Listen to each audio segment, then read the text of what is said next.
Well, it's been 2 weeks since our last update, and those 2 weeks could be defined as one thing, and that's wet. We've had one of the wettest Mays, and we're on our way to one of the wettest Junes in modern history, and we've experienced those impacts here on the golf course. And so despite a lot of progress over that period of time, Brian, obviously the rain has slowed us down, both in terms of the ability for the grass to come in some areas, particularly those low-lying and the higher sloped areas, and also impacted your team's ability to get out here and do the work that you need to do. And so, obviously we're still working towards that end of July date, but with our eyes towards, frankly, opening the golf course when it's ready. And just want to talk today about some of those areas we're focused on. And I think if we were to summarize it, maybe 14 holes on the golf course are right where we thought they'd be, and really the last 4 holes that we worked on in the fall here on 1, 8, 9, and 7, probably with the areas with the most spots behind. And let's talk about a few of those today. And we're here on 1, just to the left of the pond on the right side of the fairway, and talk to us about what members might be seeing here as they head down to the short game area and take a look at our progress. It's been tough for our team because we got 95% of the turf areas look fantastic, and actually all this rain has helped increase the density, and you see how everything is filling in really well. However, we counted on this spring as an opportunity to put some more seed into the ground as well. And unfortunately, with these significant rain events, many of our efforts have actually not taken hold. This is an area here. I mean, one pace off, we're in good looking lush turf, but then all of a sudden you get into an area and you can actually see in these areas where we've been putting seed in, but because it's been so wet, the seed is just stalled out. And ultimately, we're now to the point where this one has been painted, and we have sod teams that will then come cut out this and go ahead with sod. What we're faced with is, like you had mentioned, those last 4 fairways have significant amounts of these little pockets that we got to do a lot of tedious handwork to knit sod in and get that sod established here. Absolutely. So the moral of the story here is obviously some dry weather to get out and be able to do that sod work, and then give that sod 2 to 3 weeks to root in and be ready for play. Why don't we kind of make our way? Obviously this is one area on the golf course. Maybe let's touch on a couple other spots up on some slopes and hillsides and show everybody what we're doing.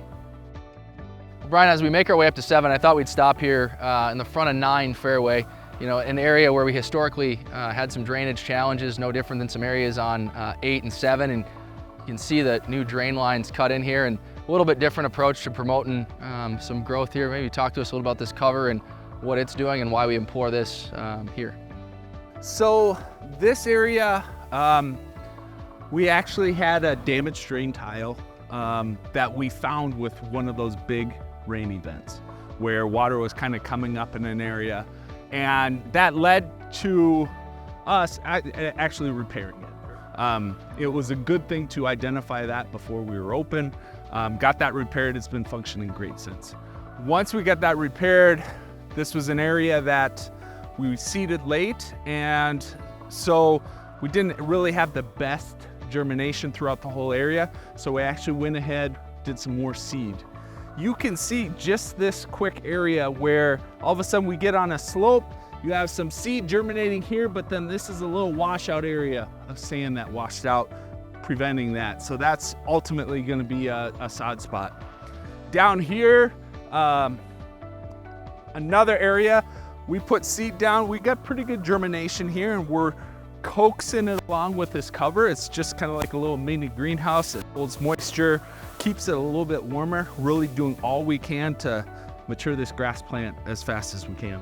Absolutely. And I mean, I think the other highlight here is we look at the balance of the fairway. We've got terrific turf health and growth and maturity in a lot of other areas of 9 fairway.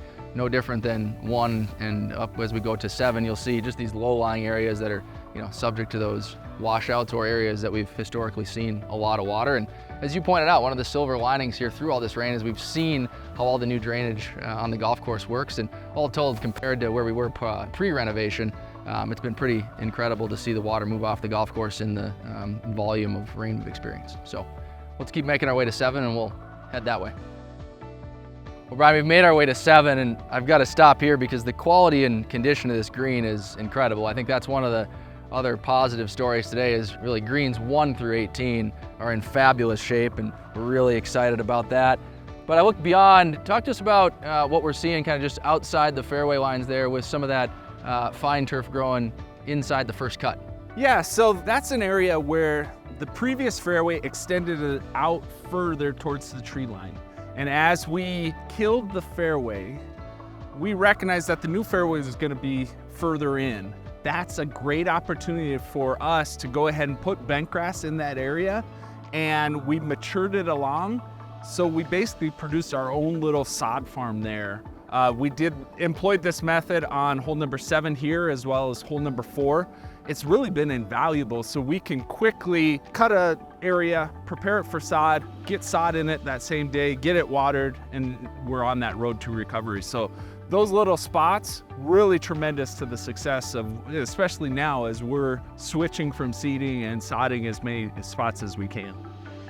Awesome. Well, I think if we were to put a button on today's update, we'd say a couple things. And one is the golf course has made progress in the last month. Unfortunately, it's been slowed by some of the historically wet conditions. And while we still have our eyes on the end of the month because we've got a goal and a goal we want to be working towards, our priority is to open the golf course when it's ready and to ensure that we don't take any steps back or compromise the recent investment we made. And more days like today, warm, sunny, and dry, will help us get there. So over the course of the next couple weeks, we'll keep everyone apprised of our progress and look forward to sharing another update soon.